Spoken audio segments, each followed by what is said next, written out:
सियावर रामचंद्र की जय। मेरे प्यारे देशवासियों, राम राम।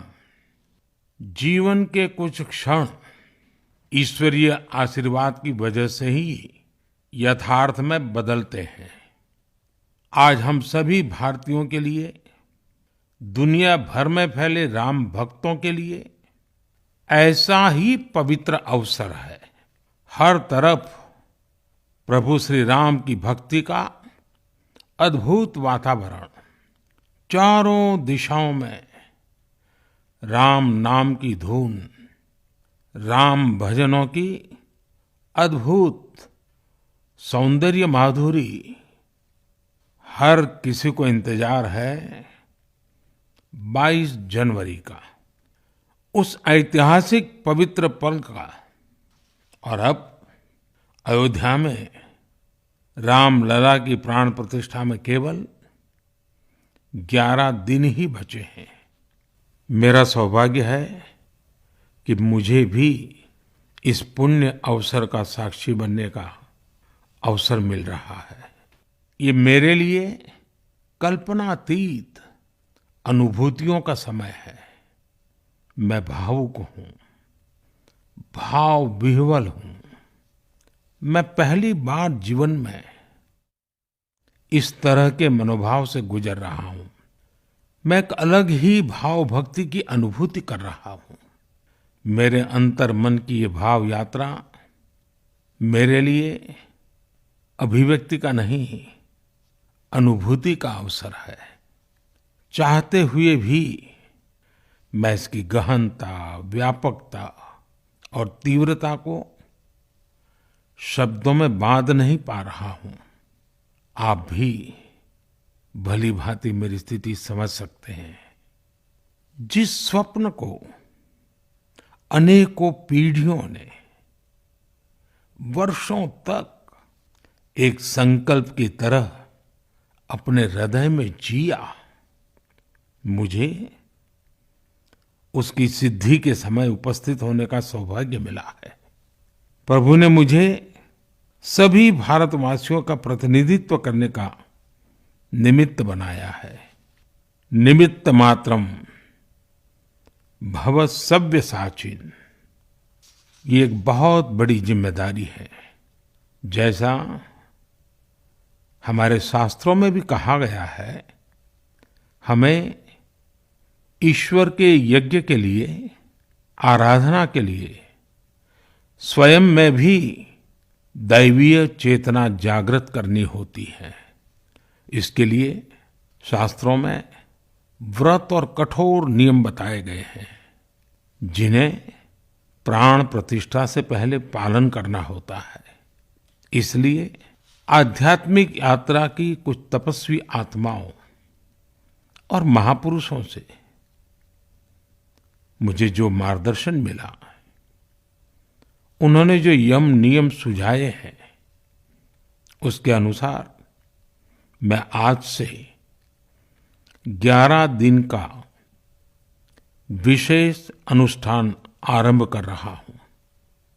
इस पवित्र अवसर पर मैं परमात्मा के श्री चरणों में प्रार्थना करता हूं, ऋषियों, मुनियों, तपस्वियों का पुण्य स्मरण करता हूं और जनता जनार्दन जो ईश्वर का रूप है, उनसे प्रार्थना करता हूं कि आप मुझे आशीर्वाद दें, ताकि मन से, वचन से, कर्म से मेरी तरफ से कोई कमी ना रहे। साथियों, मेरा ये सौभाग्य है कि 11 दिन के अपने अनुष्ठान का आरंभ मैं नासिक धाम पंचवटी से कर रहा हूं।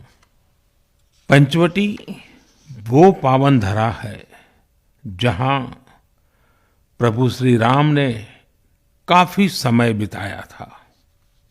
और आज मेरे लिए एक सुखद संयोग ये भी है कि आज स्वामी विवेकानंद जी की जन्म जयंती है। ये स्वामी विवेकानंद जी ही तो थे जिन्होंने हजारों वर्षों से आक्रांतित भारत की आत्मा को झकझोरा था। आज वही आत्मविश्वास भव्य राम मंदिर के रूप में हमारी पहचान बनकर सबके सामने है। और सोने पर सुहागा देखिए, आज माता जीजाबाई जी की जन्म जयंती है। माता जीजाबाई जिन्होंने छत्रपति शिवाजी महाराज के रूप में एक महामानव को जन्म दिया था। आज हम अपने भारत को जिस अक्षुण्ण रूप में देख रहे हैं, इसमें माता जीजाबाई जी का बहुत बड़ा योगदान है। और साथियों, जब मैं माता जीजाबाई का पुण्य स्मरण कर रहा हूं, तो सहज रूप से मुझे अपनी माँ की याद आना बहुत स्वाभाविक है। मेरी माँ जीवन के अंत तक माला जपते हुए सीताराम का ही नाम भजा करती थी। साथियों, प्राण प्रतिष्ठा की मंगल घड़ी, चराचर सृष्टि का वो चैतन्य पल, आध्यात्मिक अनुभूति का वो अवसर, गर्भगृह में उस पल क्या कुछ नहीं होगा। साथियों, शरीर के रूप में तो मैं उस पवित्र पल का साक्षी बनूंगा ही, लेकिन मेरे मन में, मेरे हृदय के हर स्पंदन में 140 करोड़ भारतीय मेरे साथ होंगे। आप मेरे साथ होंगे, हर राम भक्त मेरे साथ होगा, और वो चैतन्य पल हम सबकी साझी अनुभूति होगी। मैं अपने साथ राम मंदिर के लिए अपने जीवन को समर्पित करने वाले अनगिनत व्यक्तित्वों की प्रेरणा लेकर जाऊंगा। त्याग तपस्या की वो मूर्तियां, 500 साल का धैर्य, दीर्घ धैर्य का वो काल, अनगिनत त्याग और तपस्या की घटनाएं, दानियों की, बलिदानियों की गाथाएं, कितने ही लोग हैं जिनके नाम तक कोई नहीं जानता, लेकिन जिनके जीवन का एकमात्र ध्येय रहा है भव्य राम मंदिर का निर्माण। ऐसे असंख्य लोगों की स्मृतियां मेरे साथ होगी। जब 140 करोड़ देशवासी उस पल में मन से मेरे साथ जुड़ जाएंगे, और जब मैं आपकी ऊर्जा को साथ लेकर गर्भगृह में प्रवेश करूंगा, तो मुझे भी एहसास होगा कि मैं अकेला नहीं, आप सब भी मेरे साथ हैं। साथियों, ये 11 दिन व्यक्तिगत रूप से मेरे यम नियम तो है ही, लेकिन मेरे भाव विश्व में आप सब समाहित है। मेरी प्रार्थना है कि आप भी मन से मेरे साथ जुड़े रहें। रामलला के चरणों में मैं आपके भावों को भी उसी भाव से अर्पित करूंगा जो भाव मेरे भीतर उमड़ रहे हैं।